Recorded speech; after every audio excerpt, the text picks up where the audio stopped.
Assalamualaikum warahmatullahi wabarakatuh. Jika ada yang mengenal sosok Sumanto, pasti dia angkatan 90-an atau 2000-an. Bagaimana tidak, lelaki lugu yang dijuluki kanibal karena hobinya memakan daging jenazah membuat orang takut dekat dengannya. Namun 15 tahun berlalu, saat ini dia telah berubah menjadi pribadi yang lebih baik. Pada video kali ini, Abbas Education akan membawa kalian untuk melihat kembali kisah Sumanto yang paling menghebohkan di tahun 2000-an.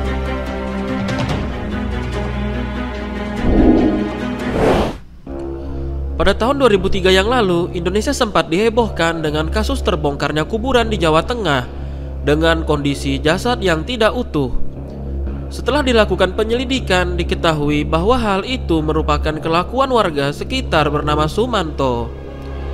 Warga semakin tercengang setelah mengetahui lelaki itu bukan hanya merusak makam, tetapi memakan daging jenazah di dalamnya. Daging itu bahkan sempat disate dan diberikan kepada anggota keluarganya. Pernyataannya yang mengejutkan adalah dia mengaku menikmati daging manusia tersebut. Sumanto mengaku rasanya lebih enak dibandingkan daging kambing, sapi, dan lainnya.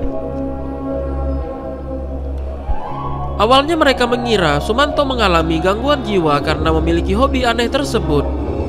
Namun saat diperiksa polisi, dia mengaku melakukan keanehan tersebut karena keinginannya menguasai salah satu ilmu hitam. Dia melakukannya atas anjuran sang guru.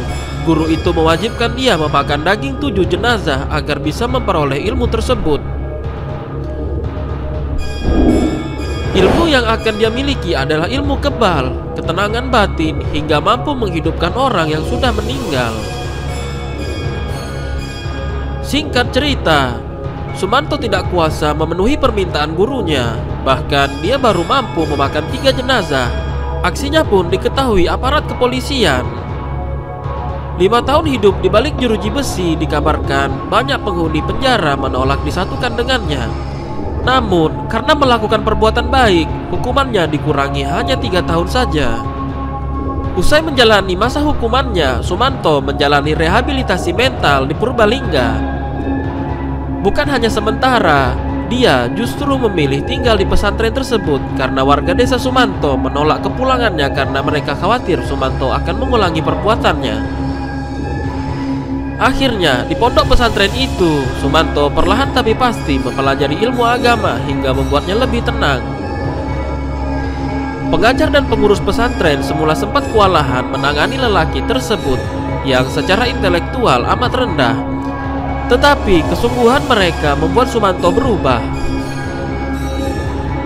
Sumanto diketahui saat ini hidup layaknya manusia normal pada umumnya, dengan diurus oleh pengurus pondok pesantren. Dia menjadi pribadi yang lebih baik. Begitulah kisah Sumanto yang sangat menghebohkan di tahun 2000-an tersebut. Demikian informasi dari kami. Sampai jumpa. Wassalamualaikum warahmatullahi wabarakatuh.